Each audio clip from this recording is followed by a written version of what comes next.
Bismillahirrahmanirrahim. Assalamualaikum warahmatullahi wabarakatuh. Selamat sore. Semoga kita semua dalam lindungan Allah Subhanahu wa Ta'ala.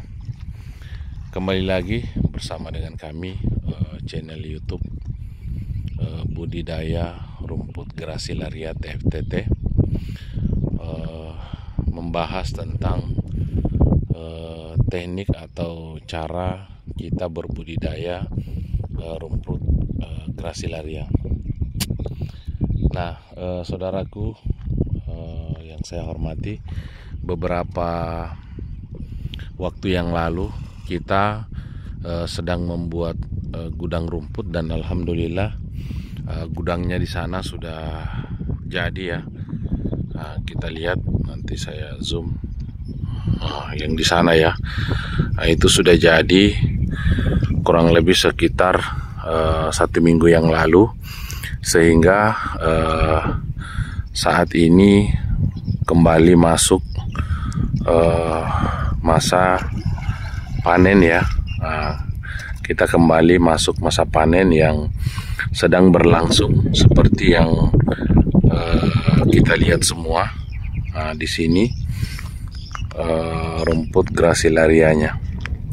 Yang akan kita bahas di sini, saudaraku, adalah perlakuan kita setelah melaksanakan proses panen. Nah, rumput Gracilaria ini adalah salah satu budidaya yang menurut saya cukup bagus. Kenapa? Karena rumput Gracilarianya ini untuk bibit hanya sekali kita tebar.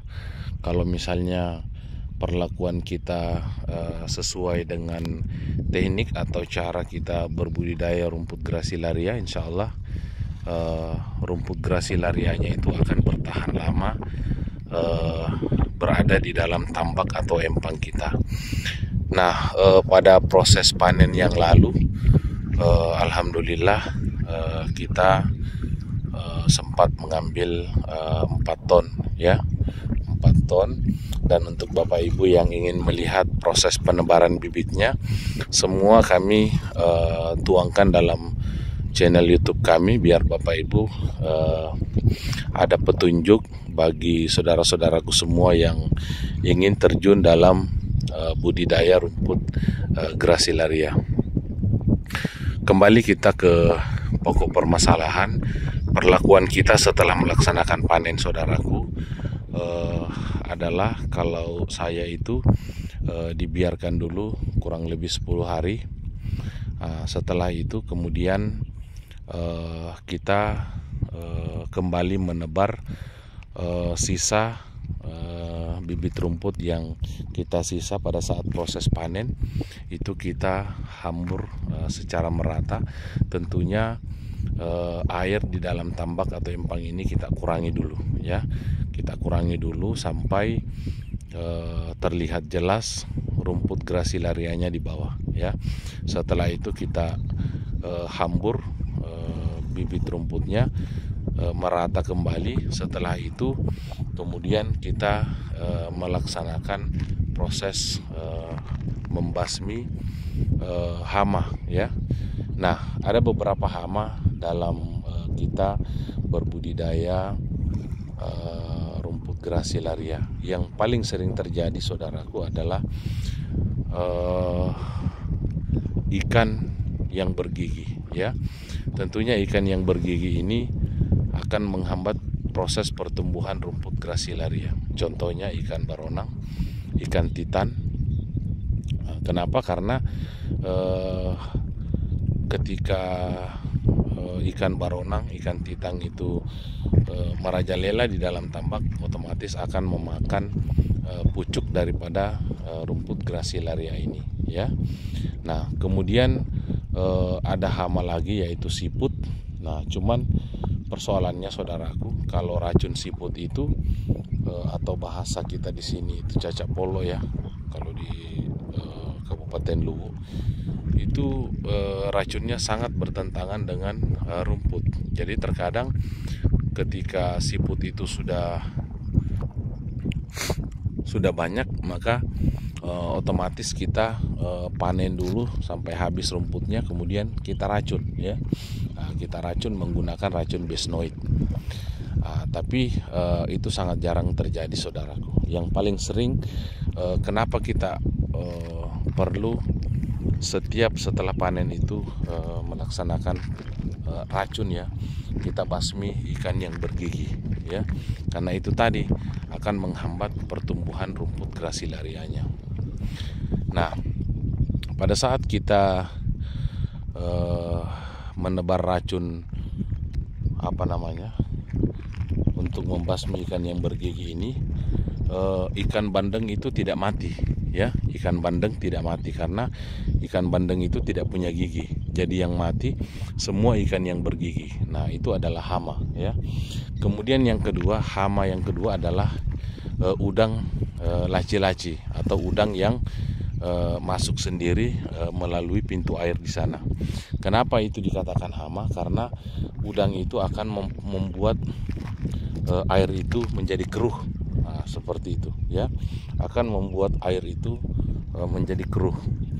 Nah, kenapa sih ketika air keruh rumput itu susah tumbuh? Nah,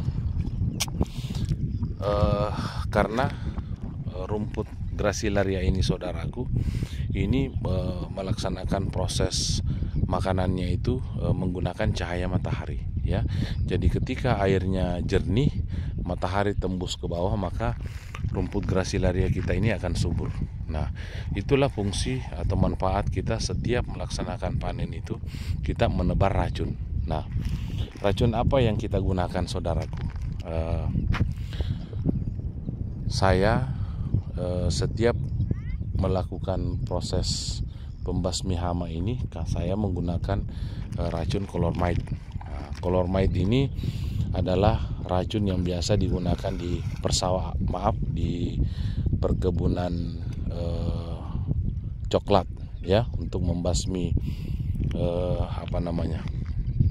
ulat ya. Nah, tapi kalau kita gunakan di tambak akan membasmi semua ikan yang bergigi kecuali ikan bandeng ya. Udang akan mati ya.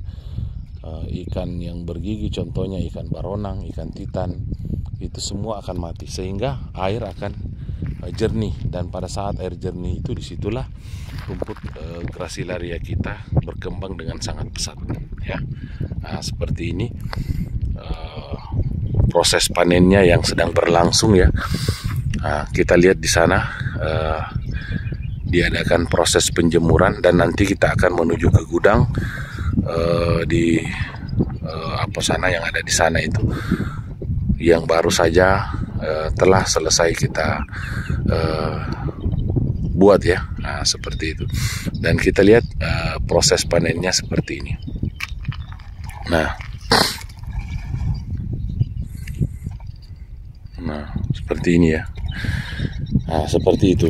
Jadi setelah kita menebar racun colormite-nya, aturannya dulu dalam 4 hektar seperti ini, saya biasanya menggunakan 3 botol racun colormite. Nah, kalau misalnya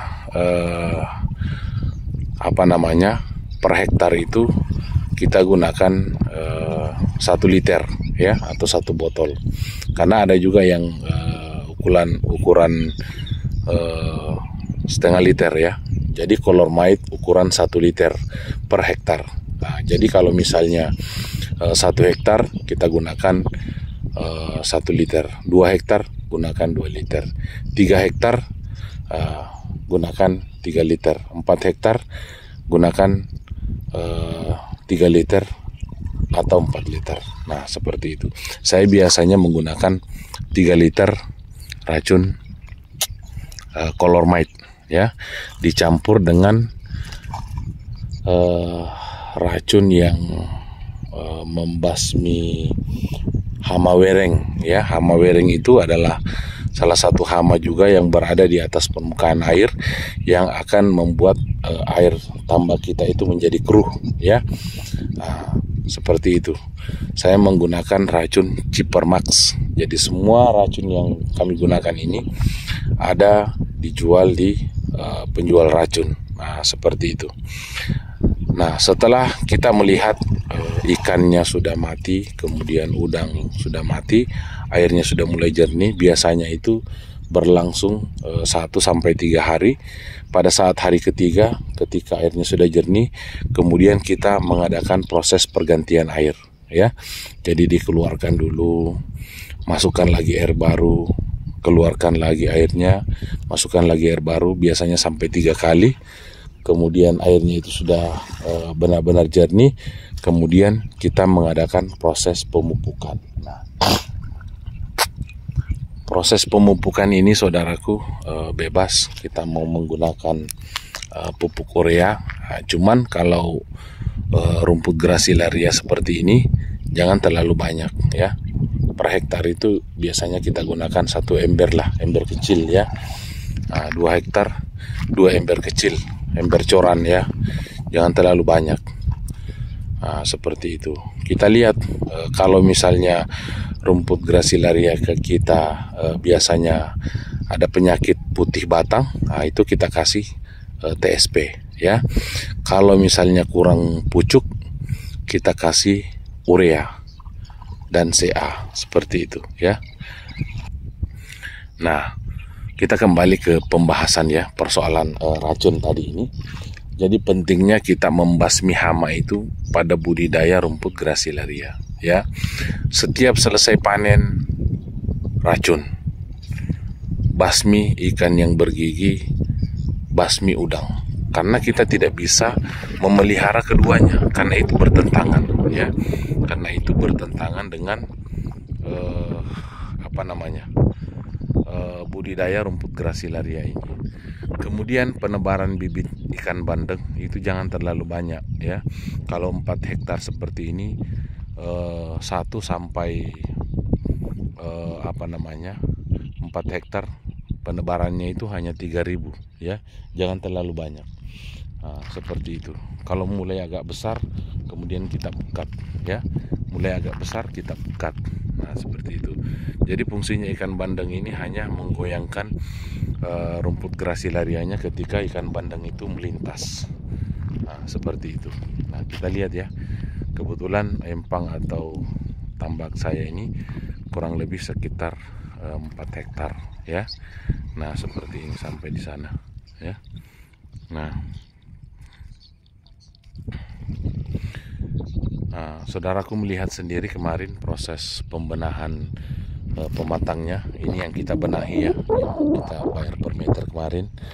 Karena kalau kita masukkan eskapator di sini itu tidak akan tinggi tanahnya, ya, hanya melebar saja. Ini dasar eskapator kemarin sudah 2 kali di eskapator, dia hanya melebar tapi tidak tinggi, ya.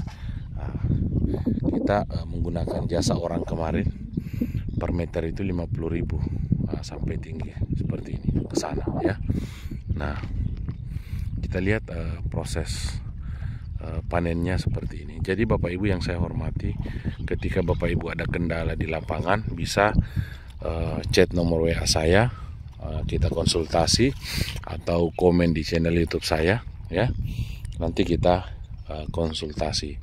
Nah, seperti itu. Karena beda orang beda teknik, beda orang beda cara, ya. Nah, siapa tahu ada ilmu yang saya ketahui Bapak tidak tahu, saya bisa berbagi ilmu.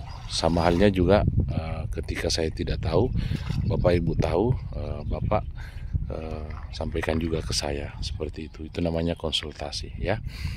Seperti itu. Nah, saudaraku yang saya hormati, ini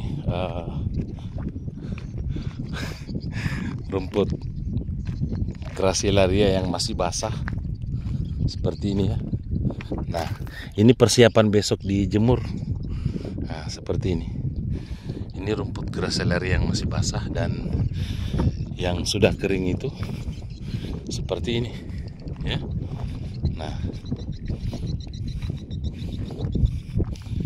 kalau rumput grasilaria sudah kering modelnya seperti ini. Nah, dia agak kecoklat-coklatan seperti ini, ya. Kemudian dia mengecil. Nah, ini yang sudah kering, ya. Sama dengan di sana. Nah, ini kalau sudah kering begini, kemudian diangkut ke gudang. Nah, gudangnya ada di sana ya, seperti itu. Nah, kita ke sana lagi, lihat yang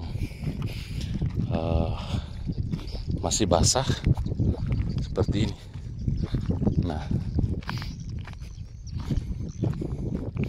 yang masih basah seperti ini. Nah, ini yang masih basah, ya. Nah, dia agak besar ya, agak besar. Nah, seperti ini. Ini yang dimaksud dengan rumput gracilaria, ya. Nah, dengan yang di sana, ya. Nah, kalau yang diangkut ke gudang itu rumput yang sudah kering. Nah, seperti ini. Nah, itu di sana kita lihat ya, yang masih basah seperti ini. Nah, kita ke sana saja. Nah, yang belum dipanen itu kita lihat ya, di bawah seperti ini. Nah, ini yang belum dipanen. Nah, kita lihat ya, rumput yang belum dipanen itu di bawah itu, ya. Subur ya. Nah, ini yang sudah dipanen tapi dia masih basah.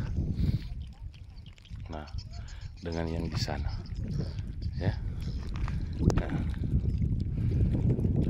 mungkin ini saja yang bisa saya sampaikan kepada saudara-saudaraku semua. Budidaya rumput gracilaria ini adalah salah satu budidaya yang sangat bagus untuk kita tekuni, karena sama halnya dengan pegawai kita ini, terima uang per bulan karena proses panennya itu per bulan. Nah, seperti ini ya. Jadi kita tidak lama puasa dapat uang lagi.